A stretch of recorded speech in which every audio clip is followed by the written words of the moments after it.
നമസ്കാരം. കാനഡയുടെ തന്ത്രങ്ങളെ കൃത്യമായി മനസ്സിലാക്കി പയറ്റി ജയിച്ച് സ്വിറ്റ്സർലൻഡ്. രണ്ടാം പകുതിയിൽ ഇരട്ട പ്രഹരമേൽപ്പിച്ചാണ് സ്വിസ് പട ഗ്രൂപ്പ് ബിയിൽ ഒന്നാമന്മാരായി നോക്കൌട്ടിലേക്ക് യോഗ്യത നേടിയത്. പരാജയപ്പെട്ടെങ്കിലും കാനഡയും ഗ്രൂപ്പിൽ നിന്ന് നോക്കൌട്ട് ബർത്ത് ഉറപ്പിച്ചു. പഠിച്ചുറപ്പിച്ച തന്ത്രങ്ങളായിരുന്നു. മത്സരത്തിന്റെ ആദ്യ പകുതി സ്വിറ്റ്സർലൻഡ് ചെലവഴിച്ചത് കാനഡയുടെ കളിശൈലി പഠിക്കാനായിരുന്നു. കോച്ച് മുറാദ് യാക്കിന്റെ നിർദ്ദേശപ്രകാരം അനാവശ്യ റിസ്കുകൾ എടുക്കാതെയായിരുന്നു ടീമിന്റെ കളി. മറുവശത്ത് കാനഡയ്ക്കായി ടയോൺ ബുഖാനൻ വലതു വിങ്ങിലൂടെ നടത്തിയ ഓവർലാപ്പിംഗ് റണ്ണുകൾ സ്വിസ് പ്രതിരോധത്തിന് തുടക്കത്തിൽ ഭീഷണിയായി.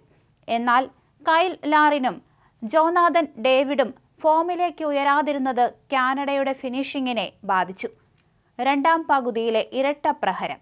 രണ്ടാം പകുതിയുടെ തുടക്കം തന്നെ മത്സരം സ്വിറ്റ്സർലൻഡിന്റെ വരുതിയിലായി. 46-ാം മിനിറ്റിൽ മാൻസാംബി നൽകിയ ക്രോസ് ബ്രീൽ എംബോളോ സാമർഥ്യത്തോടെ റൂബൻ വർഗാസിന് മറിച്ചു നൽകി. വർഗാസിന്റെ തകർപ്പൻ bullet shot Canada goal keeper Maxime ക്രൈപ്പോയെ കാഴ്ചക്കാരനാക്കി വലയിലെത്തി. ആവേശം കെട്ടടങ്ങും മുൻപേ സ്വിറ്റ്സർലൻഡ് ലീഡ് 2-ആക്കി ഉയർത്തി. 57-ാം മിനിറ്റിൽ ബ്രീൽ എംബോളയുടെ പാസിൽ നിന്ന് മൻസാംബിയാണ് ലക്ഷ്യം കണ്ടത്. മത്സരം കൈവിട്ടു പോകുമെന്ന് കണ്ടതോടെ കാനഡ കോച്ച് ജെസ്സി മാർഷ് 75-ാം മിനിറ്റിൽ ബുക്കാനന് പകരം പ്രോമിസ് ഡേവിഡിനെ കളത്തിലിറക്കി. പകരക്കാരനായി ഇറങ്ങിയ പ്രോമിസ് ഡേവിഡ് 1 മിനിറ്റിനുള്ളിൽ തന്നെ നഥാൻ സാലിബയുടെ ക്രോസ് വലയിലെത്തിച്ച് കാനഡയുടെ ആശ്വാസ ഗോൾ നേടി. സമനിലയ്ക്കായി കാനഡ അവസാന നിമിഷം വരെ കിണഞ്ഞു പരിശ്രമിച്ചെങ്കിലും ഫിനിഷിംഗിലെ പിഴവുകൾ തിരിച്ചടിയായി മാറി. സ്വിറ്റ്സർലൻഡ് 3 കളി 7 പോയിന്റ്, കാനഡ 3 കളി 4 പോയിന്റ്. ഗ്രൂപ്പിലെ മറ്റൊരു മത്സരത്തിൽ ഖത്തറിനെ 1-നെതിരെ 3 ഗോളുകൾക്ക് ബോസ്നിയ പരാജയപ്പെടുത്തിയെങ്കിലും ഗോൾ വ്യത്യാസത്തിൽ കാനഡ നോക്കൌട്ട് ഉറപ്പിക്കുകയായിരുന്നു.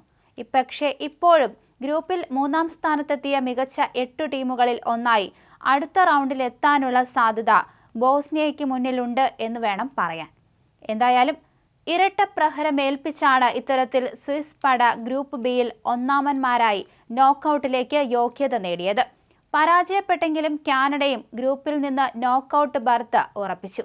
പഠിച്ചുറപ്പിച്ച തന്ത്രങ്ങളായിരുന്നു ഇത്തരത്തിൽ സ്വിറ്റ്സർലൻഡ് ചെലവഴിച്ചത് എന്ന് വേണം പറയാൻ. കാനഡയുടെ കളിശൈലി പഠിക്കാനായിരുന്നു ആദ്യ പകുതി പോലും സ്വിറ്റ്സർലൻഡ് ചെലവഴിച്ചത്. സ്വിസ് പാതിയിൽ നിന്ന് ലഭിച്ച പാസുമായി കുതിച്ച് ബോക്സിനുള്ളിൽ കടന്ന കൈൽ ലാറിൻ സ്വിസ് ഗോൾ കീപ്പർ ഗ്രെഗർ കോബേൽ മാത്രം മുന്നിൽ നിൽക്കെ പന്ത് വകഞ്ഞു മാറ്റി പോസ്റ്റിലേക്ക് തൊടുക്കുവാനുള്ള ശ്രമത്തിനിടെ ആ ഗോളവസരം നഷ്ടപ്പെടുത്തുകയായിരുന്നു.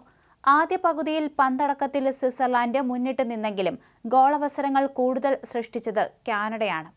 സ്വിറ്റ്സർലൻഡ് 2 ഓൺ ടാർജറ്റ് ഷോട്ടുകൾ പായിച്ചപ്പോൾ കാനഡ 3 തവണയാണ് പോസ്റ്റ് ലക്ഷ്യമാക്കി ഷോട്ട് പായിച്ചത്.